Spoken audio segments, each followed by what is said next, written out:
The stranger who came to his own funeral.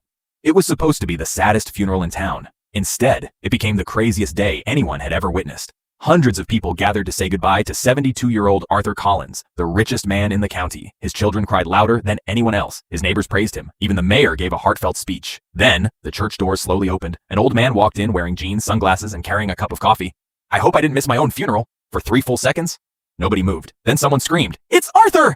His daughter fainted. The priest dropped his Bible. One man tried to run out the back door. Arthur looked around, confused. Why is everyone acting like they've seen a ghost? His oldest son, Michael, turned completely white. "Dad, you're dead!" Arthur laughed. "Apparently not." The room exploded into chaos. Police arrived within minutes. Doctors checked Arthur. He was perfectly healthy. So who was inside the expensive coffin? When they finally opened it, it wasn't Arthur. It was an old mannequin dressed in his favorite suit. Everyone stared at Michael. Arthur slowly removed his sunglasses. "You really thought I'd never find out?"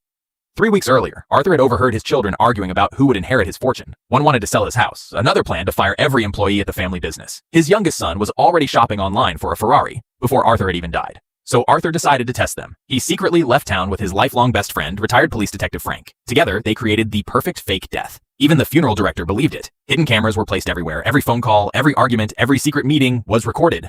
And what Arthur discovered broke his heart. His children weren't grieving, they were negotiating. His daughter secretly offered to split the inheritance with Michael if he'd hide a second will. Michael bribed the lawyer. The youngest son tried stealing jewelry from Arthur's locked bedroom while pretending to comfort his siblings. Only one person refused to touch a single dollar. Arthur's granddaughter, 16-year-old Lily. She wasn't crying over money. She was crying because she missed her grandpa. While everyone else argued over mansions, stocks, and cars, she sat alone in Arthur's old workshop fixing the broken birdhouse they had started building together. She whispered, "I'd give every dollar back if I could just have one more day with you."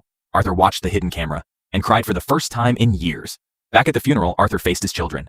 "I spent my whole life building wealth, but I forgot to teach you its value." Michael tried apologizing. His daughter blamed stress. The youngest son insisted it was all a misunderstanding. Arthur smiled. "I know. That's why I changed my will yesterday." Silence. "My children will inherit exactly..." He paused. $1 each. Gasps filled the church. "The rest goes to my employees, several children's hospitals, local charities." Everyone held their breath. "And my granddaughter Lily," the youngest son shouted. "You can't do this." Arthur grinned. "I just did." Then he pointed toward the back of the church. "Oh, and smile." Everyone turned around. A giant projector switched on. Every secret conversation, every greedy argument, every lie played on a massive screen in front of the entire town. The church became so quiet, you could hear someone choke on a mint. Arthur walked over to Lily. She burst into tears and hugged him so tightly that his coffee spilled onto both of them.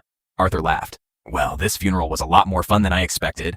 The whole church laughed with him. Sometimes the greatest inheritance isn't money. It's discovering who truly loves you before it's too late. If you enjoyed this story, please like this video and subscribe to Split Tales for more stories. Until next time, every story has 2 sides.